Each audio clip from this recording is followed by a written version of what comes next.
CNBC-TV18.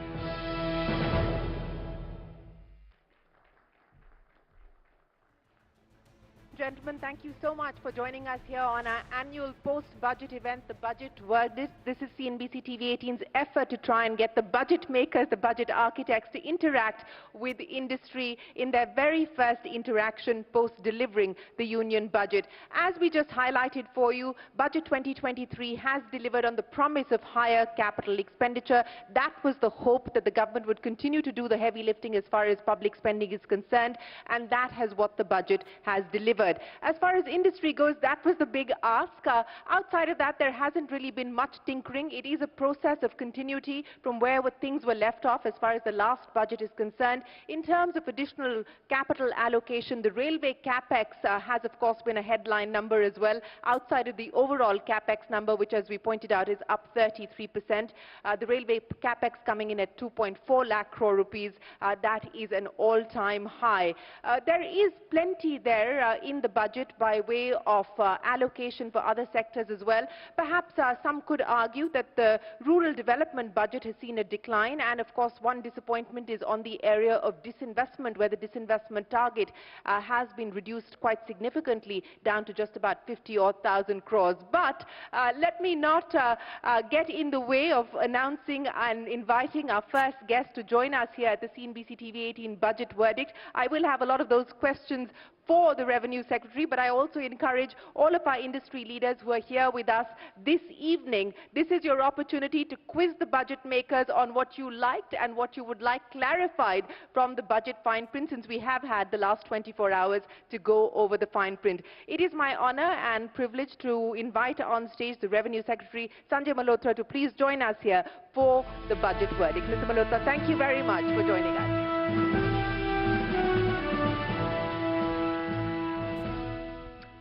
Mr. Malhotra, before I toss it across to the industry captains here, who I know are waiting to quiz you on a whole host of issues, the number one question, and I think this is something that came up periodically through the conversations that we had. One, of course, as far as tax collections are concerned, the government has been able to over-deliver on the estimates that were put forward in the budget last year. But the larger issue and the larger question that people are posing at this point in time is why this conservatism as far as tax collections are concerned, and when can we actually expect the government to do better, especially in the context of a higher tax to GDP ratio? And I'll ask you this question in the context of the GST, but that in just a bit. But on the conservatism as far as the tax numbers are concerned, the government's thinking on this. No, I'm surprised. I mean, I would like to dispel the notion insofar as the budget estimates for the next year are concerned. Let me assure all of you that the numbers that we have put forth are very much in line with the GDP numbers. So the GDP is estimated from a budget perspective to grow nominally at 10.5%. And you yourself mentioned that our tax to GDP ratio has been constant. Yeah. And so is it not realistic to assume that the tax to GDP ratio will not change dramatically and remain the same? And so in line with that, the revenue projections for this next year are also at 10.5%. So they are very much realistic. You are aware that these depend primarily on three things. One, the GDP, how the GDP does. If it does better, then then the tax revenues should also be more, and if it doesn't do as well, then it will be lower. The second thing it depends is on the rates, and we haven't factored in. I may tell all of you, we have not factored in the relief that we have given, of about 37,000 crore on the direct taxes side. Indirect taxes is of course very less, but I would like to inform all of you that when we did the budget estimates for next year, the relief on the personal income tax has not been yet factored in. So in fact, if anything, it's an overestimate. Thirdly, it depends on collection efficiency, and that's what gives the buoyancy, right? Either through the tax rate or through the collection efficiency. So we have assumed, right now we have assumed 100%, But yes, we have done well in this year, particularly we have done well this year. And there are a number of areas where we have tried to plug loopholes, to broaden the tax base, to deepen the tax base. And so yes, there is some room, but let's see, from a budget perspective, I think it's a realistic estimate. It's certainly not a conservative estimate. Okay, well, those were the words used by some of your colleagues, that this is a conservative estimate and you hope to be able to better that. But let me ask you, since you talked about an improvement as well as the need to sort of do better in the context of indirect taxes. Yesterday we had the chairman of the 15th Finance Commission, the former chairman of the 15th Finance Commission, N.K. Singh, talk about the fact that there continues to be a divergence as far as the GST rate is concerned and the revenue neutral rate, and something that the government has acknowledged as well. Now, there has been a long pending demand on rate rationalization as far as GST is concerned. That's not a budget item, but it is going to be something that perhaps the government will now look at the budget exercise being over and done with. On this issue as far as what is the GST rate and what the real revenue neutral rate is and how the two shall meet, what is the way forward? No, so that's an interesting question, but let me tell you that the revenue neutral, let me remind all of us here that when GST was being implemented, at that time the revenue neutral rate was thought to be about 15.4%. Yes. But actual practice experience tells us that in practice over the last 65 months, we have data for 65 months since it was implemented, and the actual effective rate has only been about 11.5%, so which means 3.9% lower. And despite that, you have seen that there is good buoyancy. We have done better insofar as GST is concerned. We have done better than the growth rates in GDP over there. In terms of rationalization of the rates, it's a continuing exercise, but I think most of the work has already been done on the GST side. There is a committee, there is a GOM which looks into it, and from time to time, they make suggestions which come to the council and the council takes a decision on them. Okay, but you believe that most of the work has been done, because there was a GOM that was set up, as you acknowledged. The recommendations of that GOM have not been taken forward, but can we expect that there is likely to be any significant change as far as the rate structure is concerned? Most of the recommendations of the GOM, I think almost all, have been taken forward. Okay. So, but there is still, some issues are pending with them, and that will always remain so.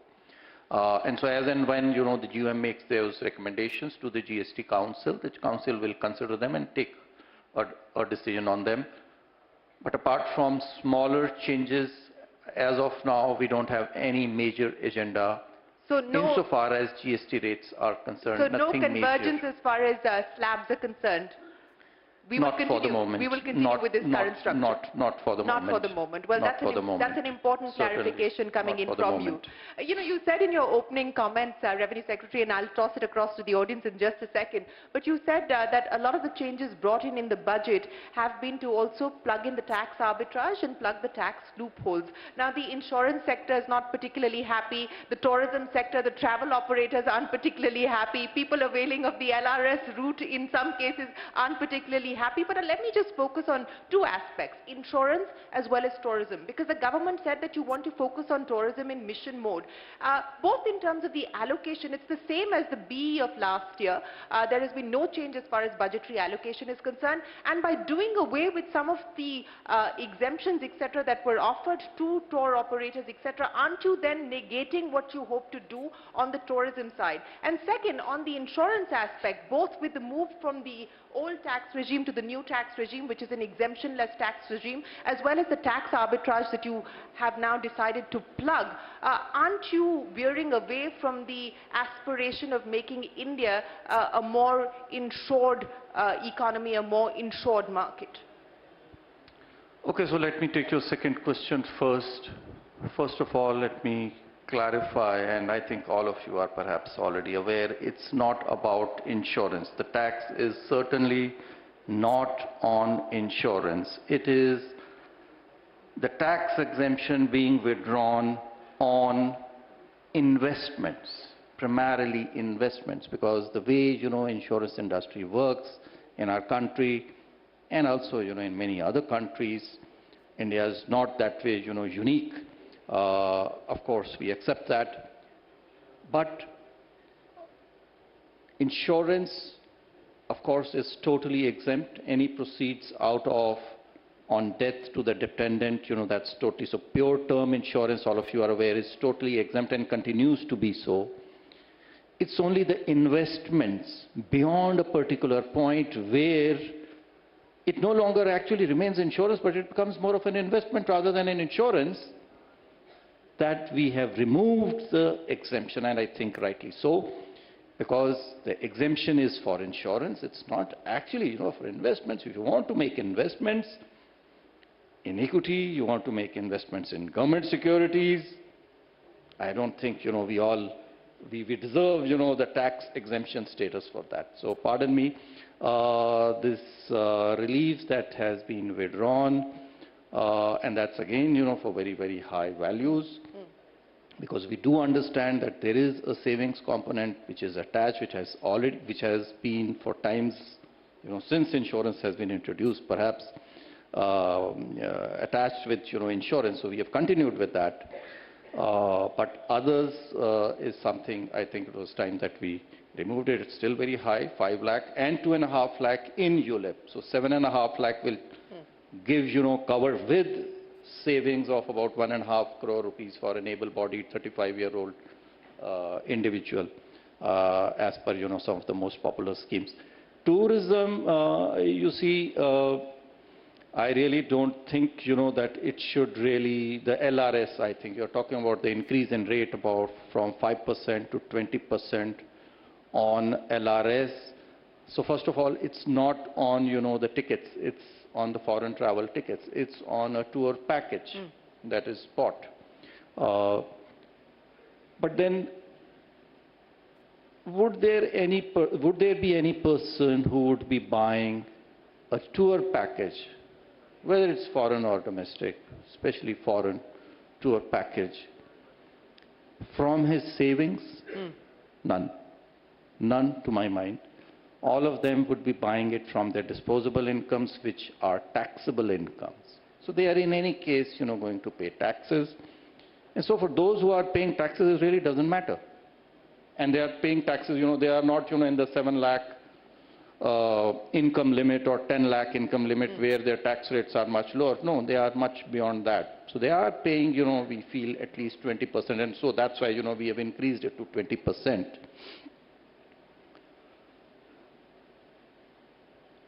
And travel, I said, travel already, there is no tax on it. So it should really not, make any difference. I don't think anyone, buys a ticket from savings.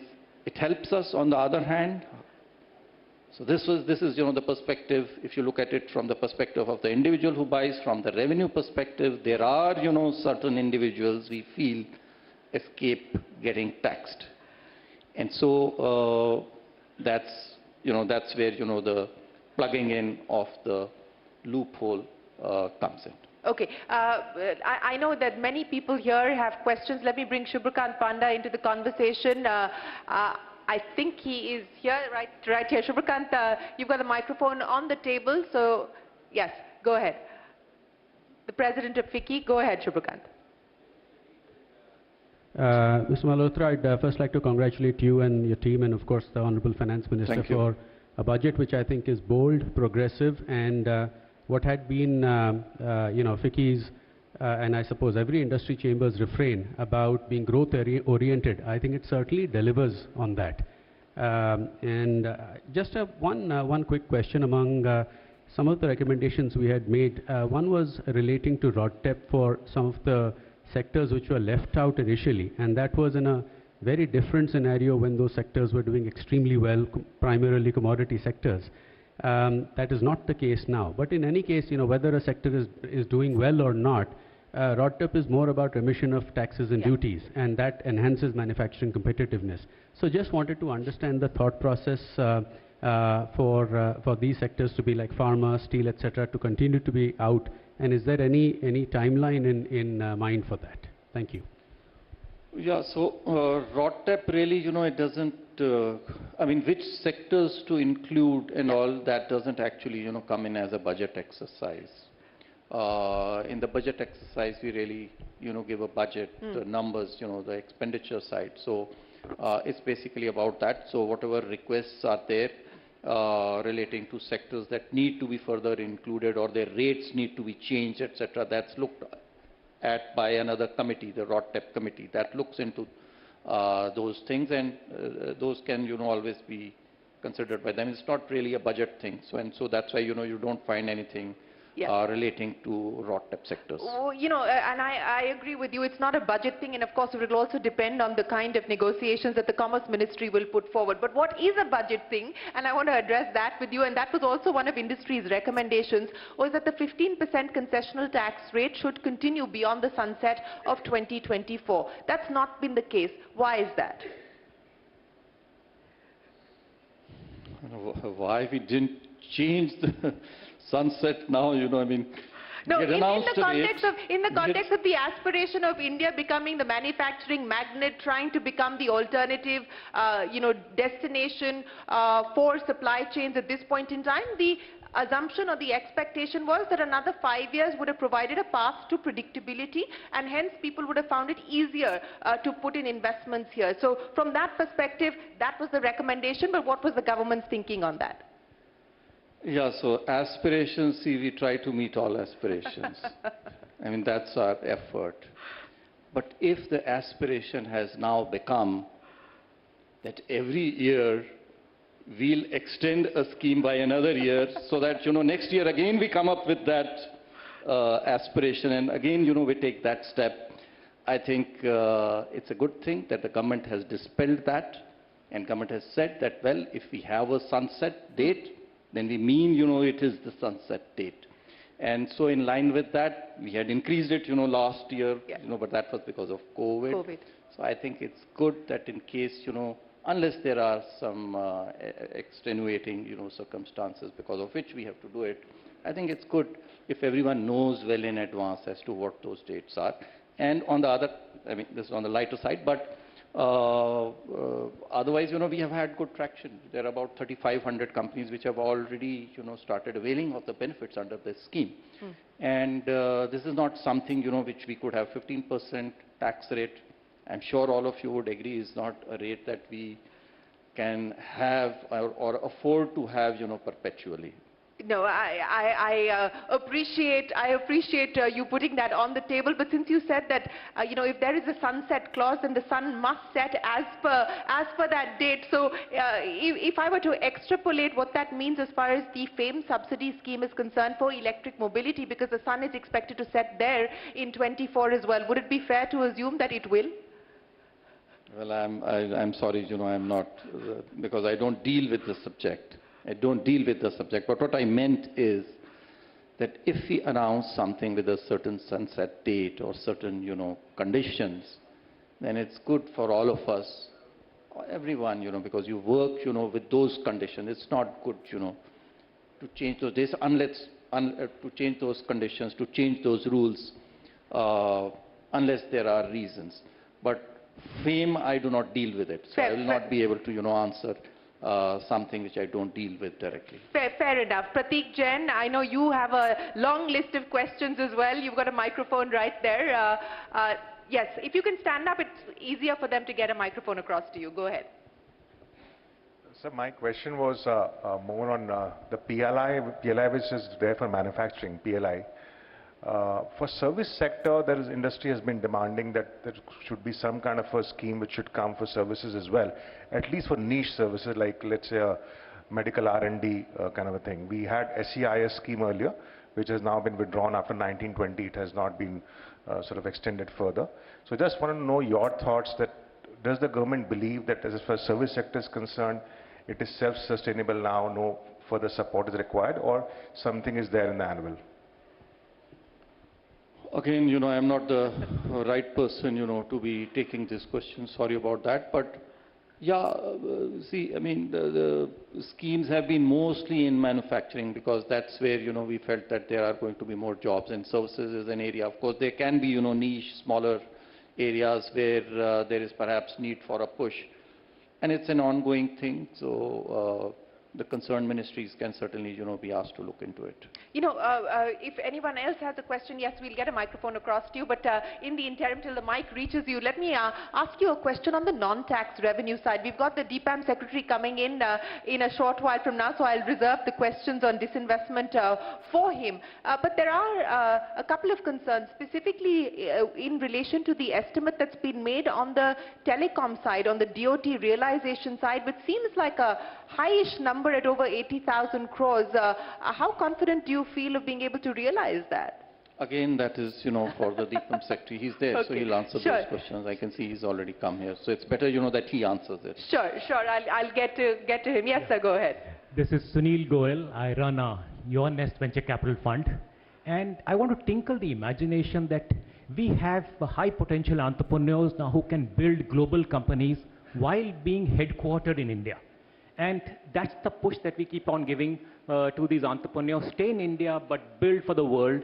And today there are entrepreneurs who can build companies like Apple and Google from India, and that's the reason I'm asking this particular request, sir. India has grown from 10th largest to 5th largest, and with visibility to become 3rd largest. We are growing the fastest. In this particular situation, can we take bolder steps? The winners will be only when you take differentiated steps. We are doing 20% LRS, which is a good stuff, 20% TDS on the LRS. Is it possible for startups that we do not have this, full convertibility or convertibly limited limitation? We cannot remit capital outside of India to attract talent, to do research, to hire talent outside of India, to have marketing spends outside of India. RBI limits 4x of our net worth today. Whereas if a company receives $100 million from Forex, I should be allowed to take $100 million out there, whatever will be my net worth. That's the one simple request. And second, how do we keep our companies in India if there is going to be an angel tax on foreign capital coming in? We will be left with vivad and vivad with income tax officers continuously on this thing. No. Yeah. We don't want vivad and vivad, but this is a genuine concern that many have put on the table, Mr. Malhotra, not just this year, but it continues to be something that has been raised over the last several years. So let me clarify this.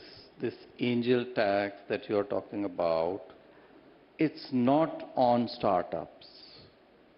The startup category is excluded. There is no angel. The tax that we have now introduced or extended rather to the non-residents is not for startups. Startups which are recognized by DPIIT, and there are a fair number of them. And I'm not talking about those which have been certified by the Inter-Ministerial Council, by the committee, which is very few in number. Those startups are excluded from this angel tax. So through your medium, I want to dispel this notion. For others, well, it's on principles of parity because we have a tax, an angel tax as you call it, for residents. So similarly, we have extended it to others as well. One of the recommendations that was made in the economic survey as well, since we are talking about startups, and I'll get to you in just a second, and on the issue of domicile, not just prevent startups from moving outside, but also encourage and incentivize startups who have moved outside to move back to India. Reverse flipping is what the economic survey had positioned that as. Again, something that you believe that you could perhaps look at, consider, especially in the context of the fact that the recommendations of the Damodaran Committee, which look at private equity, venture capital, etc., have not so far been taken into consideration in the budget. No, certainly. I mean, if there are, we've already done, something for the gift city, for funds, which are outside, if they relocate to the gift city, then we have made it tax neutral for them. There is no taxation for them. Similarly, if there are industries or there are other people, who are wanting to set up shop, relocate from outside to India, the package of incentives that they may need, that is certainly, work in progress that can certainly be looked into. Okay. Yes, sir, you had a question. We can get the microphone. If you can stand up, it's easier for them to spot you. Yeah. Sunil Jain. Congratulations for the budget. I think it was really good for the industry. But, you did mention yourself that the Honorable Minister said that they've reduced the tax slabs, reduced the taxation rates. But on the other hand, when you're reducing the tax rates on the rich, let's take it that way, you are taking that money out from some other taxes, which you just now mentioned that we want to tax investments, we want to tax LRS. So everywhere you're going to add those tax, probably you're trying to give a relief here and taking the other way. Is it correct? Very nice to see you, first of all. In a long time we have met, so hello, good evening to you. We go a long way. So, yeah, but no, certainly not. The reduction in tax rate is for everyone. There's not a single person or income level where we have increased tax rates. That is certainly not, what the aim is, and that's certainly not been done, and neither is it the intent in future. But yes, where people are evading taxes, we try to expand the tax base. Where people are not paying the taxes that are due, the case in example, we talked about insurance, we didn't talk about, MLD, the market-linked debentures. So, we didn't talk about, REITs and InvITs, where some income, is not getting taxed either in the hands of the trust or in the hands of the individual. When we do these, we deepen, our taxes and we widen the tax base. So that's how, we plan to increase our revenues, and certainly not by, so yes, by taking from those who should actually have been paying those taxes, and not from those, who did not have to pay taxes in the very first instance. Okay, so yes, lots of questions there at the back. Padmaja, if you can stand up so that they can get a microphone across to you. If we can get the mics moving faster, it'll be easier for us to get more questions addressed. I'll come to the lady first, sir, and then I'll come to you. Padmaja, go ahead. And if you can get the mic to the gentleman as well. Yes, Padmaja, go ahead. Thank you, Shireen. And sir, congratulations on a great forward-looking budget. I think there is a lot to build the country forward, the economy forward. In the interest of being short and crisp, I represent Indian Angel Network, and we are an early-stage investing platform. So that I'm really connected with entrepreneurs and startups and VCs and angels right through. So simple question, sir. Startups, Amrit Kal, the vision has been already given that technology and knowledge, those are the two big pillars of the budget, and I appreciate that. So startups are going to bring that technology and knowledge to a great extent. And from our perspective as investors, what we look at is there are two elements. One is funding, and the other is talent. Those are the two elements that create, hopefully, very valuable businesses. So funding is coming in different ways. I won't go down that path right now. And angel tax, you've already clarified. Thank you for that clarification that it doesn't apply to DPIIT registered startups. But on talent, sir, we are really facing a big issue. And I want to share this. When startups start out, they don't have enough revenues or cash flows to really pay market salaries to high quality management or technical or any kind of teams. So the only currency they have is ESOPs, right? And currently what it is that the ESOPs are taxed when exercised or after 5 years. There is a leeway that the tax laws have given. The only thing I want to submit to you, and this is very, very imperative because it is one reason why startups are flipping overseas because of talent. So can at least for the startups, there be a kind of a relook to see that ESOPs are taxed in the hands of the ESOP holder when they monetize.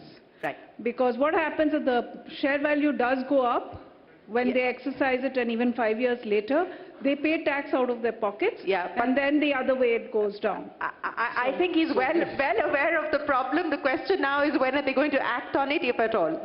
No, so we have already given you a special dispensation, right? years. So you are happy that we have a special dispensation for you, but perhaps the issue is that the number of ESOPs that have got this dispensation are very few, because we have already given you a dispensation that 5 years deferral is there, or when you exit the company, it's at that instance. Yeah. So which is not there, for other companies. It's only for startups that we have given this dispensation. The problem, however, is that getting, the certification from the IMC.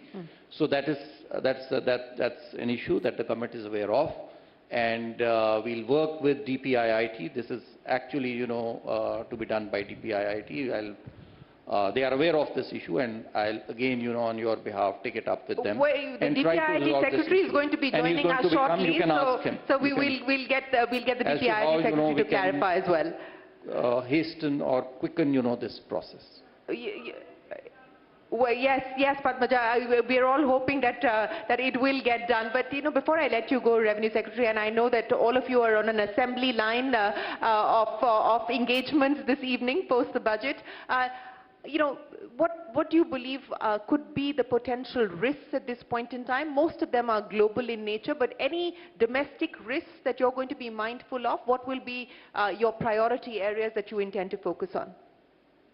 As you have mentioned, it is primarily, the foreign risks arising out of, the political uncertainties, the global supply chains, and of course, the foreign currencies and how, the export markets actually behave.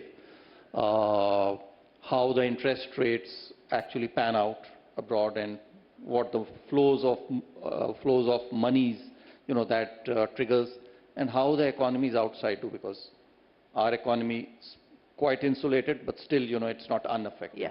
So those are, primarily, it's going to be the global challenges. Well, the global challenges. Sanjay Malhotra, the Revenue Secretary, thank you very much for joining us here on the budget verdict. It's been a pleasure. Thank you for addressing many of the questions and the clarifications that we've had from you here this evening. Appreciate your time. Ladies and gentlemen, a big round of applause here for the Revenue Secretary. We'll take a break, and we'll be joined by the DPAM Secretary, Tuhin Kanta Pandey, in just a moment from now. We're coming back in a moment. Thank you very much, Mr. Thank you. My Malhotra, pleasure. for joining us today.